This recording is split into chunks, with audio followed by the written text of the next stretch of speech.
Vamos a pasar a ver en términos gráficos la variación de tasa de interés de mercado con respecto a su impacto en el precio. Habíamos dicho, ¿verdad?, que este bono tenía un valor nominal de 10.000, que tenía 3 años de vencimiento y que pagaba 470 de interés semestral. Esto nos obligaba a nosotros a transformar el plazo, ¿verdad?, en 6 semestres.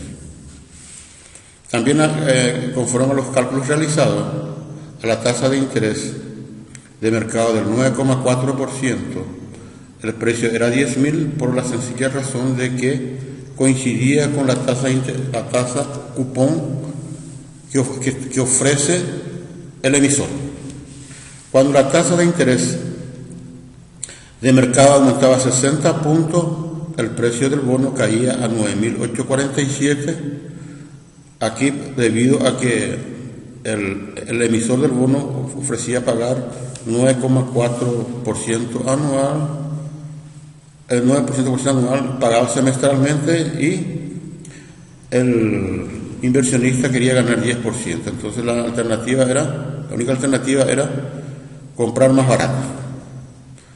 La otra alternativa, es decir, cuando la tasa de interés bajaba a 8,8%, el precio del bono en este caso aumentaba a 10.155. Podemos ver acá una cosa interesante, que cuando la tasa de interés de mercado cae 60 puntos, el precio del bono aumenta $155,25.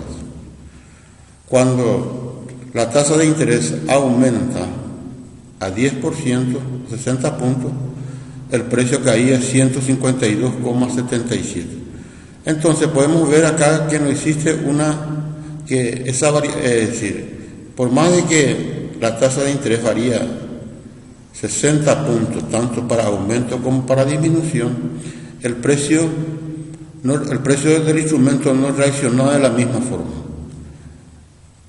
Aumentaba más cuando la tasa de interés cae y caía menos cuando la tasa de interés aumentaba. Entonces, esto se debe por la sencilla razón de que, como vemos acá, este viene a ser el comportamiento del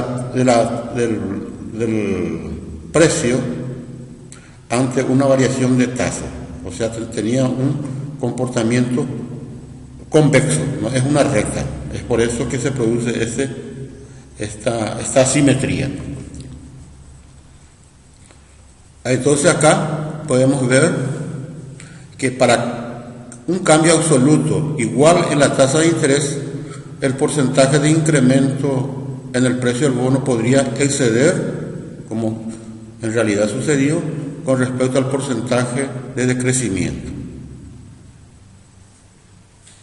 Y habíamos mencionado que esta asimetría era resultante del hecho de que el precio del bono se comportaba, ¿verdad?, en forma de una curva con respecto a la variación de tasa. Vamos a pasar inmediatamente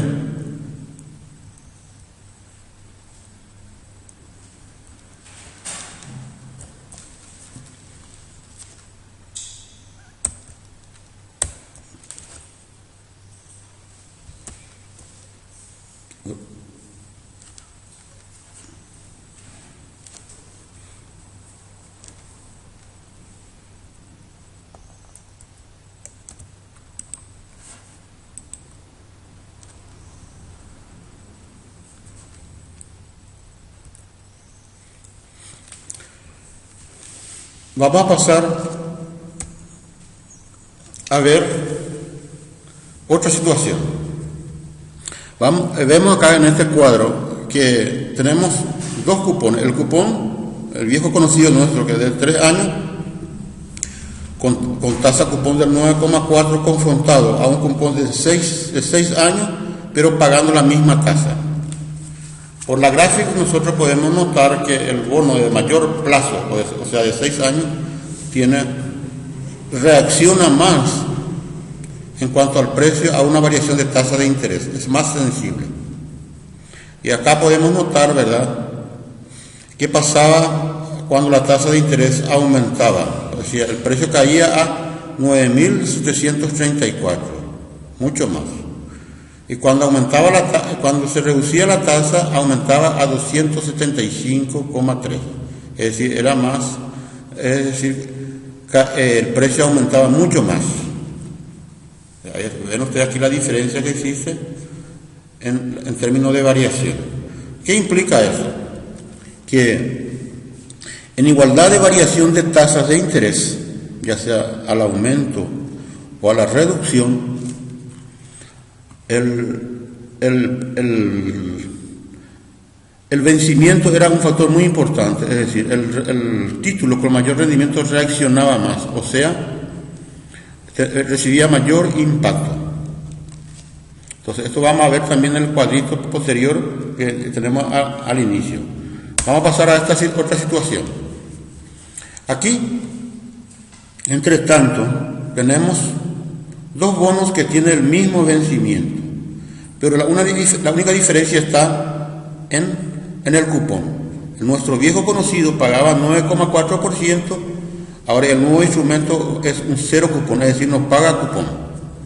Y podemos notar acá cuál era el impacto. Esto ya conocemos nosotros, ¿verdad? El impacto de la variación de tasa sobre el bono con cupón y el bono sin cupón.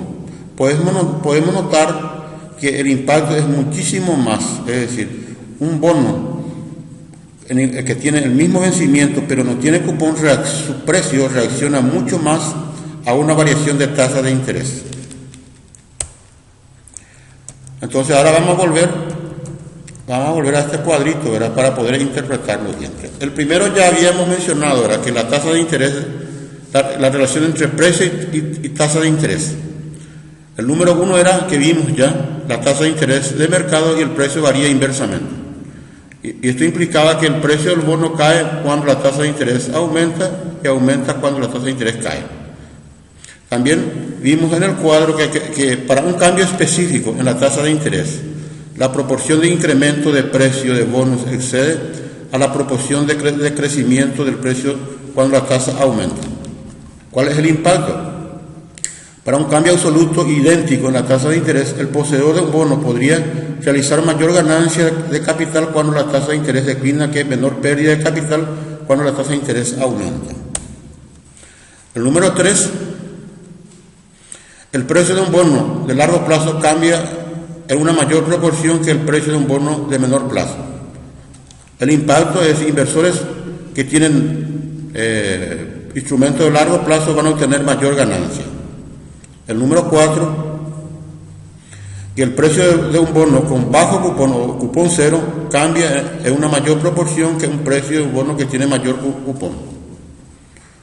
O sea, un bono cupón cero tiene mayor volatilidad ante una variación de tasa de interés. Entonces volvemos acá. Y aquí aparece entonces, ustedes ya se habrán imaginado, ¿verdad?, que el vencimiento era un factor importante en cuanto al impacto, en cuanto a la volatilidad del precio. Es decir, podemos en cierta manera ya decir que a mayor vencimiento el instrumento tiene mayor volatilidad cuando la tasa de interés varía. Vamos a ver acá dos tipos de instrumentos. Acá el primer instrumento tiene en el primer instrumento tanto el principal o el capital y la tasa de interés se paga en el año 20. Este instrumento tiene 20 años de vencimiento, no hay ningún cupón intermediario, o sea, el vencimiento final es de 20 años. El segundo instrumento, donde tenía un valor nominal de 1.000, pero 900 se pagaba al inicio, en el primer año, y 100 se pagaba en el año 20, es decir, en el primer año se pagaban 900 más los intereses, y en el año 20 se pagaba el restante 100 más los intereses. Si nosotros calculamos su vencimiento, vemos acá que este tiene cupón, ¿verdad? Entonces, consecuentemente, tenemos que hacer el cálculo de un vencimiento promedio. O sea, 900 dividido 1000 multiplicamos por 1, que es el primer año, más 100, que es el segundo flujo, dividido 1000 por 20. Y aquí tenemos, en este caso, que el vencimiento promedio es de 2,9 años. Bueno, este es el vencimiento promedio ponderado. Aquí vemos acá que para el primer caso no había dificultad porque el interés se pagaba al final entonces y el vencimiento sería 20 años. Y en el segundo ya se complica por el hecho de que hay cupones intermediarios y eso hace que el promedio ponderado del vencimiento es mucho menor que los 20 años que tiene como vencimiento final este instrumento. Entonces, es importante aquí distinguir que para poder determinar lo que habíamos hecho, ¿verdad? Para poder determinar el vencimiento promedio ponderado era multiplicar cada cupón por el total de flujo de fondos recibido durante ese periodo. Y que había una diferencia entre el vencimiento promedio ponderado y el vencimiento final por la sencilla razón de existir bonos, digo cupones.